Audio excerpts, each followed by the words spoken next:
Leitura do livro do Eclesiástico.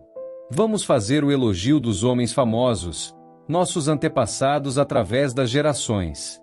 Estes são homens de misericórdia, seus gestos de bondade não serão esquecidos.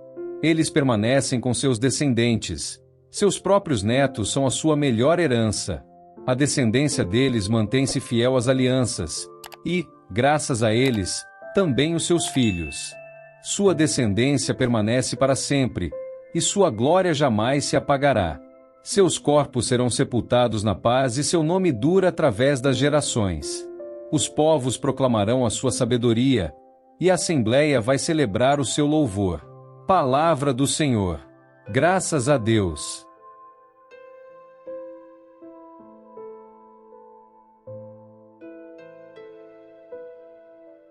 Proclamação do Evangelho de Jesus Cristo segundo São Mateus. Glória a vós, Senhor. Naquele tempo, disse Jesus aos seus discípulos: Felizes sois vós, porque vossos olhos veem e vossos ouvidos ouvem. Em verdade vos digo, muitos profetas e justos desejaram ver o que vedes, e não viram, desejaram ouvir o que ouvis, e não ouviram.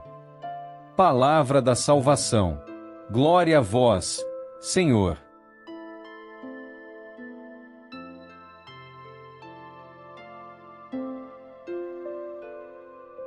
Queridos irmãos e irmãs em Cristo, imaginem-se caminhando por um antigo cemitério ao entardecer.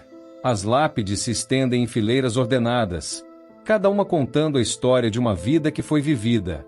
Algumas são grandiosas, monumentos elaborados que proclamam grandes feitos. Outras são simples, com apenas um nome e duas datas. Mas todas têm algo em comum, representam vidas que deixaram uma marca, um legado, uma memória. Agora imaginem que, de repente, essas pedras começam a brilhar com uma luz suave e dourada. Não todas, mas algumas, aquelas que representam pessoas que viveram não apenas para si mesmas, mas para algo maior, algo eterno. Esta imagem nos ajuda a compreender a poderosa mensagem das leituras de hoje sobre o legado duradouro e a verdadeira bem-aventurança. O livro do Eclesiástico nos convida a fazer um elogio dos homens ilustres. Mas que critério o autor usa para determinar quem merece ser lembrado? Não são necessariamente os mais ricos, os mais poderosos ou os mais famosos. São aqueles que deixaram um nome, de modo que se proclamem os seus louvores. Mas prestem atenção ao que realmente torna esses homens dignos de memória. Não são suas conquistas mundanas, mas o fato de que a sua justiça não será esquecida, e a sua lembrança não desaparecerá jamais. A justiça, essa qualidade de viver em harmonia com a vontade de Deus, de tratar os outros com equidade e compaixão, de buscar o bem comum acima do interesse próprio. O texto continua com uma promessa extraordinária. A sua posteridade permanece numa herança santa, e os seus descendentes perseveram nas alianças. Que tipo de herança é essa? Não é ouro ou prata, casas ou terras. É uma herança espiritual, um legado de fé e justiça que transcende gerações. Pensem por um momento, que tipo de legado vocês estão deixando? Não apenas em termos materiais, mas em termos de caráter, valores, impacto na vida dos outros. Quando vocês não estiverem mais aqui, como serão lembrados?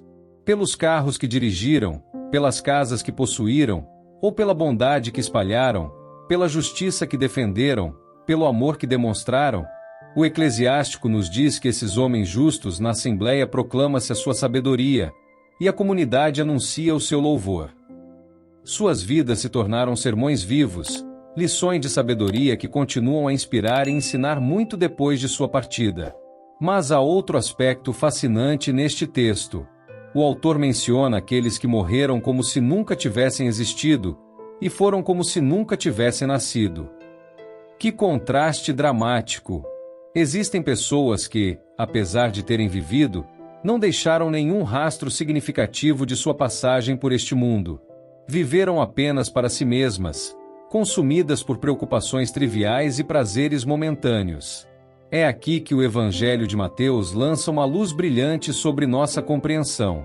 Jesus diz aos seus discípulos: Bem-aventurados os vossos olhos, porque veem, e os vossos ouvidos, porque ouvem. Que declaração extraordinária! Jesus está falando sobre uma visão e audição especiais, não físicas, mas espirituais. Mas o que exatamente os discípulos veem e ouvem que os torna bem-aventurados? Jesus explica: em verdade vos digo que muitos profetas e justos desejaram ver o que vós vedes, e não viram, e ouvir o que vós ouvis, e não ouviram. Os discípulos estão testemunhando algo que gerações anteriores apenas puderam sonhar. A encarnação do Messias, o cumprimento das promessas divinas, o reino de Deus se manifestando na terra. Eles estão vendo Jesus em ação, ouvindo seus ensinamentos diretamente de seus lábios, presenciando seus milagres. Mas há uma ironia profunda aqui. Nem todos que viam Jesus fisicamente realmente o viam no sentido espiritual. Muitos dos seus contemporâneos olharam para ele e viram apenas um carpinteiro de Nazaré, um pregador itinerante, talvez um perturbador da paz. Eles tinham olhos, mas não viam, tinham ouvidos, mas não ouviam. A verdadeira bem-aventurança não está simplesmente em estar na presença física de Jesus, mas em reconhecer quem ele é e o que ele representa.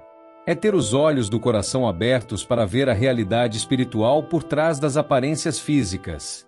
Meus queridos irmãos e irmãs, esta mensagem ressoa poderosamente em nossas vidas hoje.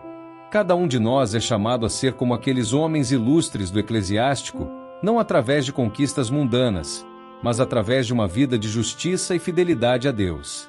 Mas como podemos viver de forma a deixar um legado duradouro? Como podemos garantir que nossa passagem por este mundo tenha significado e propósito? Primeiro, precisamos cultivar os olhos e ouvidos da fé. Assim como os discípulos foram bem-aventurados por ver e ouvir Jesus, nós somos chamados a desenvolver uma visão espiritual que nos permite reconhecer a presença e a ação de Deus em nossas vidas e no mundo ao nosso redor. Quantas vezes perdemos as bênçãos de Deus porque estamos olhando apenas com os olhos físicos? Quantas vezes falhamos em ouvir sua voz porque nossos ouvidos estão sintonizados apenas com os ruídos do mundo? Pensem em um pai que trabalha longas horas para sustentar sua família. Com os olhos físicos, ele pode ver apenas cansaço e sacrifício. Mas com os olhos da fé, ele pode ver que está participando da obra criadora e provedora de Deus. Pode ver que está deixando um legado de amor e dedicação que impactará gerações futuras. Considerem uma mãe que cuida pacientemente de um filho com necessidades especiais. Com os ouvidos físicos, ela pode ouvir apenas gritos e dificuldades. Mas com os ouvidos da fé, ela pode ouvir o chamado de Deus para ser instrumento de seu amor incondicional. Segundo, somos chamados a viver de forma que nossa justiça não seja esquecida.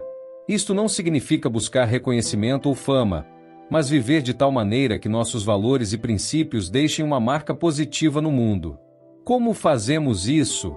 Através de pequenos atos cotidianos de bondade e justiça.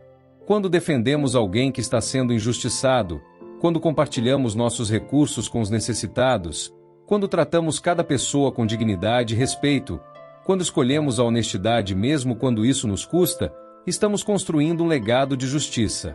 Terceiro, devemos reconhecer que somos privilegiados de uma forma que gerações anteriores não foram. Temos acesso completo ao Evangelho, a revelação de Deus em Jesus Cristo. Temos a Eucaristia, os sacramentos, a tradição rica da Igreja. Temos recursos espirituais que os profetas e justos do Antigo Testamento apenas puderam vislumbrar. Esta é uma responsabilidade tremenda. A quem muito é dado, muito será cobrado.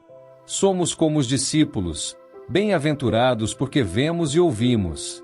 Mas com esta bem-aventurança vem a responsabilidade de viver à altura do que recebemos. Finalmente, somos chamados a ser ponte entre as gerações.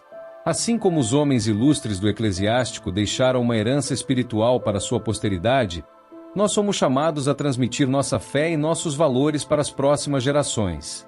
Isto não é responsabilidade apenas dos pais, mas de toda a comunidade cristã. Cada um de nós pode ser um modelo de vida cristã autêntica para os jovens.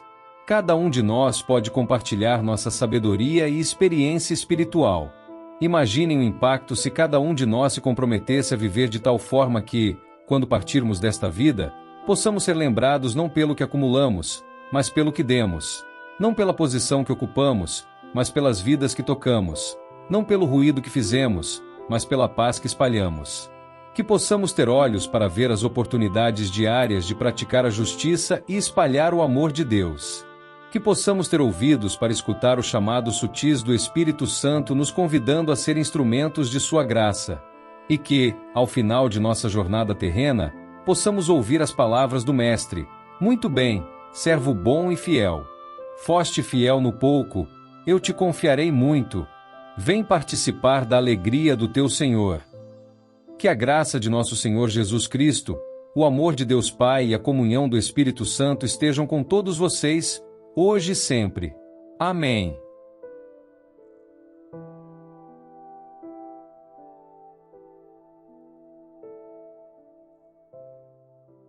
São Miguel Arcanjo, defendei-nos no combate. Sede o nosso refúgio contra as maldades e ciladas do demônio. Ordene-lhe Deus, instantemente o pedimos, e vós, príncipe da milícia celeste, pela virtude divina, precipitai no inferno a Satanás e aos outros espíritos malignos que andam pelo mundo para perder as almas. Amém.